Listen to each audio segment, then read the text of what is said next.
बहुत समय पहले की बात है।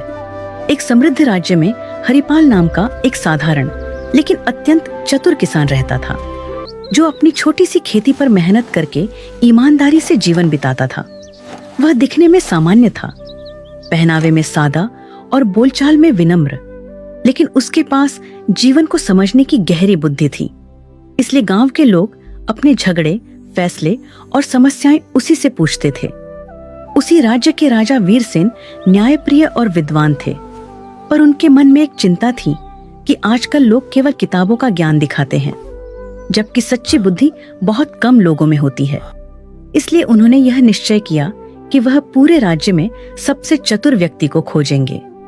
राजा ने घोषणा करवाई कि जो व्यक्ति उनकी परीक्षा में सफल होगा उसे सम्मान और पुरस्कार मिलेगा।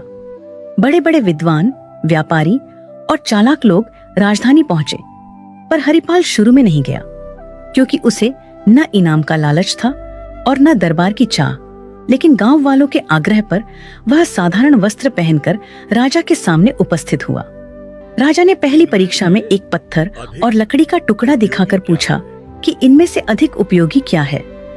अधिकतर लोगों ने तुरंत उत्तर दिया, पर हरिपाल ने कहा कि उपयोग वस्तु में नहीं, परिस्थिति में होता है। यह उत्तर सुनकर राजा प्रभावित हुए।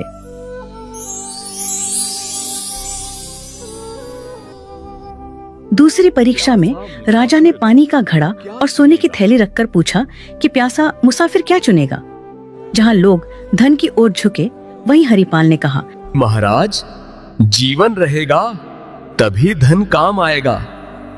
और राजा और प्रसन्न हो गए। अब तीसरी और सबसे कठिन परीक्षा आई।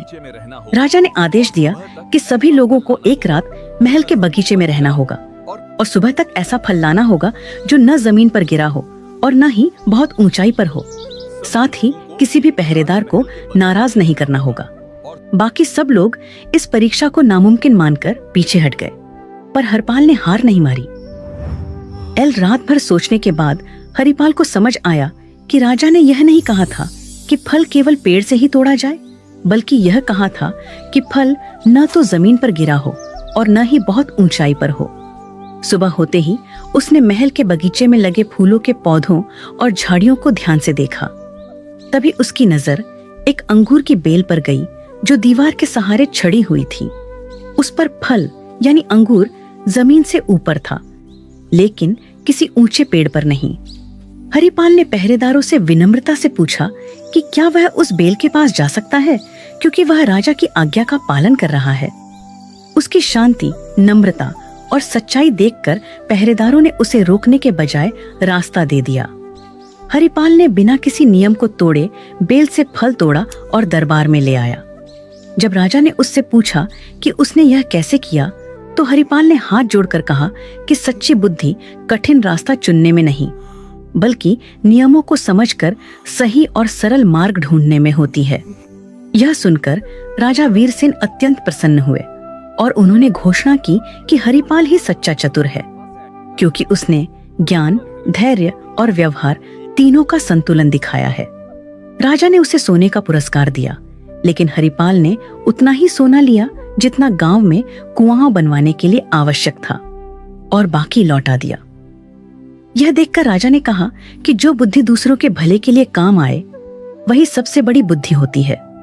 हरिपाल सम्मान के साथ अपने गांव लौट आया और पहले की तरह सादगी से जीवन जीने लगा।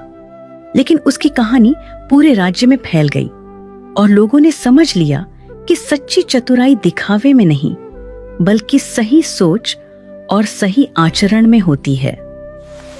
सीख: सच्ची बुद्धि वही है जो नियमों को समझे, अहंकार से दूर रहे और अपने साथ साथ दूसरों का भी भला करे।